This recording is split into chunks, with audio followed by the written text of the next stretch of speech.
Hi everyone. Yeah, Paul again.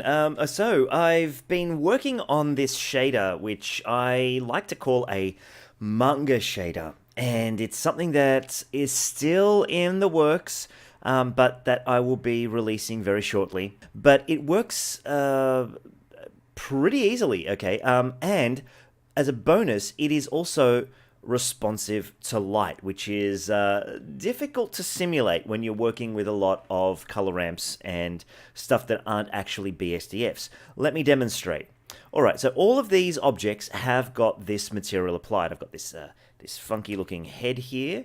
I've got this pod that's a wonderful example to work with as a model because it's got a lot of features, and then just this funky looking cube with a dome on top just to catch shadows. So let's begin with the light. Okay, so if I rotate this in the X direction, you can see how the shadows sort of respond to the light direction.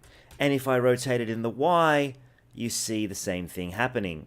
And so I could probably rotate it a little bit in the Y, a little bit in the X, to really just sort of blank out that those shades. Now, this is a cheat. Let me show you what I mean.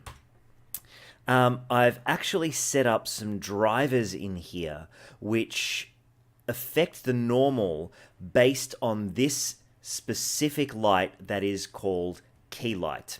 Okay, so there's unfortunately a few drawbacks to how this here works.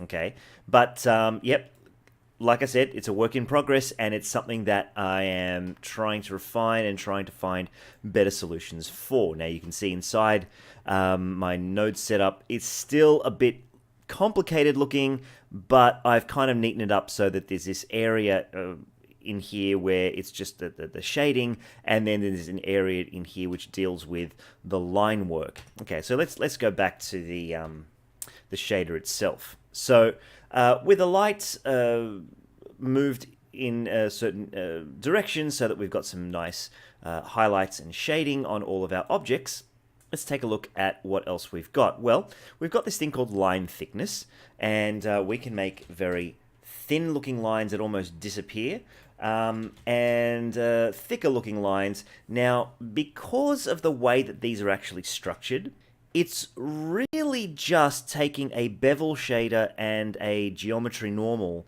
and subtracting them. And this actually gives us a pass that's sort of reverse black and white, but it does simulate an edge detect node. Now, I've got a few other things going on in here, but for now, let's sort of set these lines up as nice and thick, 0.075. Any thicker, they begin to bloom, and it's not an effect that you want. Now, this shadow is set at -1, so that we've got this thick black shadow here. But if we were to set it to 1, all of a sudden you see that we've got this halftone showing up, which is really nice. And this is beginning to look a lot more like a manga comic. What is more is that we've got the line work kind of reversing on the shadier parts. Now, if I go back to -1 here, you'll actually okay. So there's something I've got to fix actually. So let's bring that back. It seems to be working. The halftone, not so much with anything else, but you can sort of see where the line work sort of etches in on the shadier parts. And this halftone factor, which I think I might have to relabel to make it more clear, the higher you make it, the more faded that halftone becomes. So you see you can have a very light halftone effect or a very prominent halftone effect on the shadows. And if I move my lamp, okay, so I'm going to zoom in here a little bit. If I move my lamp, you can see that those shadows are redrawn, and the halftone only fills in the shaded areas, and it looks quite good definitely on solid objects. On faces and human figures, I'm still not 100% happy with how it shades, but look, I think the trick is to have something that is created so that it can be fairly angular, and that can sort of catch a lot of shadows and also look good when it's lit. Okay. Okay, so that's the shader. Now, there's a second component, of course, and that is in my compositing setup.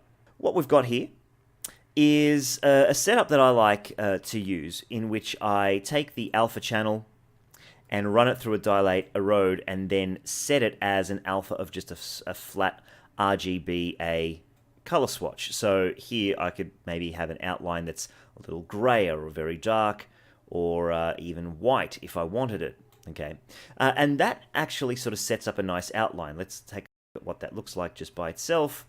It just looks like a nice fat black alpha channel. Nothing to improve there. I've got a paper texture here where I combine the image over that outline, and this is what you get when you just have the shader and an alpha matte. But of course, Freestyle is back. So now what we've got is Freestyle Edges that are kind of covering up our shader line work, but they do look a lot better. They look a lot crisper. You know, they add a little bit of detail, especially around like the lips here and the nose, where there's sort of sharper edges. But of course, unfortunately, they kind of etch out that nice little bit of a white line work there. With a combination of this Manga shader and a Freestyle line pass, you should be able to get a really convincing manga style render. And that's sort of what I want to do with this particular shader. And so, yep, look, like I said, it's still in development. It's still something that I am working hard to get right.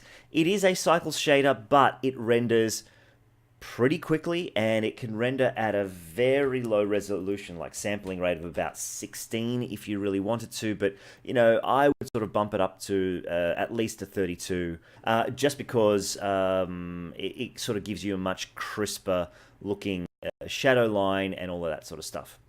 Okay, so yeah, I hope you're looking forward to that, and I will sort of announce where the shaders will be available once they're out. Hopefully, I'm looking for something like around next month, December.